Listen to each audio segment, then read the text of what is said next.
Perkenalkan, nama saya Yana Alita Rahmawati dari Prodi Pendidikan Bahasa Inggris. Di video kali ini saya akan mereview materi pendidikan kewarganegaraan dengan topik perkuliahan yang berjudul Wawasan Nusantara. Topik yang saya akan review yang pertama mengenai 1. Konsep dan urgensi wawasan Nusantara. 2. Sumber histori, sosiologis, dan politik tentang wawasan Nusantara. Ketiga, dinamika dan tantangan wawasan Nusantara. Dan keempat atau yang terakhir, esensi wawasan Nusantara.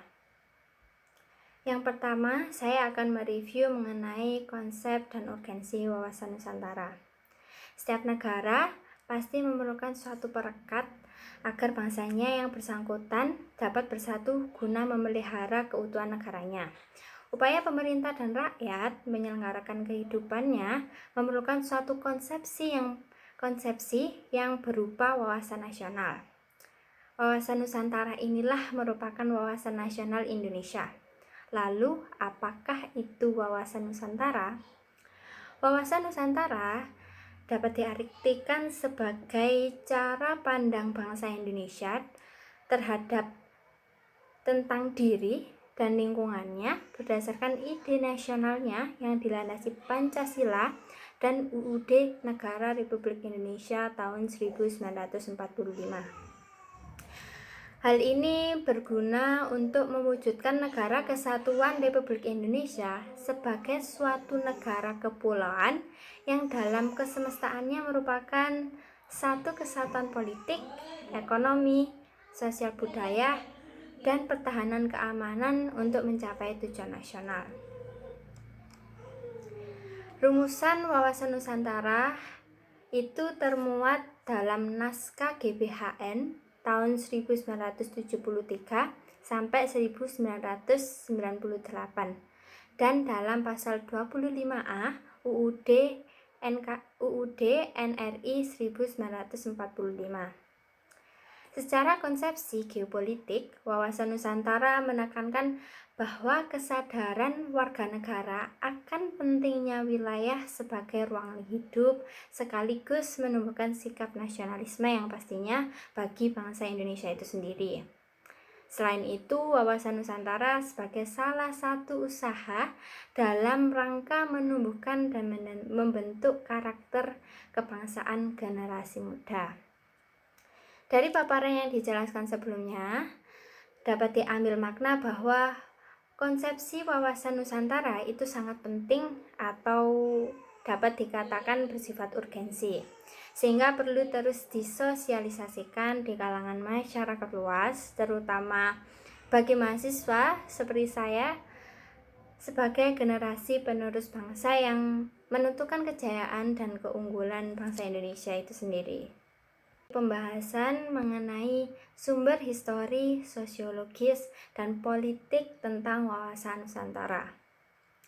Secara historis, lahirnya konsepsi wawasan Nusantara bermula dari Perdana Menteri yang bernama Insinyur Haji Juanda Kartowijoyo yang pada tanggal 13 Desember 1957 mengeluarkan deklarasi yang selanjutnya dikenal sebagai Deklarasi Juanda. Lahirnya konsep wawasan Nusantara ini juga dilatar belakangi oleh kondisi sosiologis masyarakat Indonesia itu sendiri. Yang bisa kalian ketahui bahwa bangsa Indonesia pada masa penjajahan terpecah belah karena banyaknya disintegrasi bangsa. Kemudian secara politis terdapat kepentingan nasional bagaimana agar wilayah yang utuh dan bangsa yang bersatu ini dapat dikembangkan, dilestarikan dan dipertahankan secara terus-menerus. Kepentingan nasional ini merupakan turunan lanjut dari cita-cita nasional, tujuan nasional maupun visi nasional. Yang ketiga, mengenai dinamika dan tantangan wawasan Nusantara.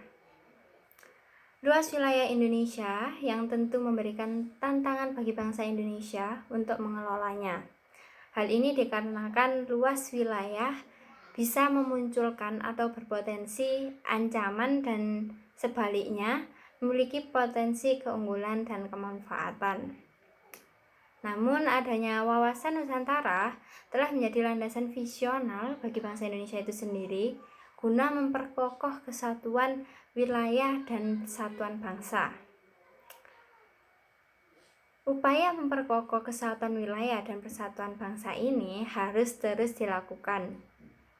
Hal ini dikarenakan visi tersebut dihadapkan pada dinamika kehidupan yang selalu berkembang yang pastinya dan tantangan yang berbeda sesuai dengan perubahan zaman. Lalu yang keempat atau yang terakhir mengenai esensi wawasan Nusantara. Esensi atau hakikat dari wawasan Nusantara adalah kesatuan wilayah dan persatuan bangsa Indonesia. Hal ini mencakup di dalamnya pandangan akan satu kesatuan politik, ekonomi, sosial budaya, dan pertahanan keamanan. Wawasan Nusantara yang pada awalnya sebagai konsepsi kewilayahan berkembang menjadi konsepsi kebangsaan.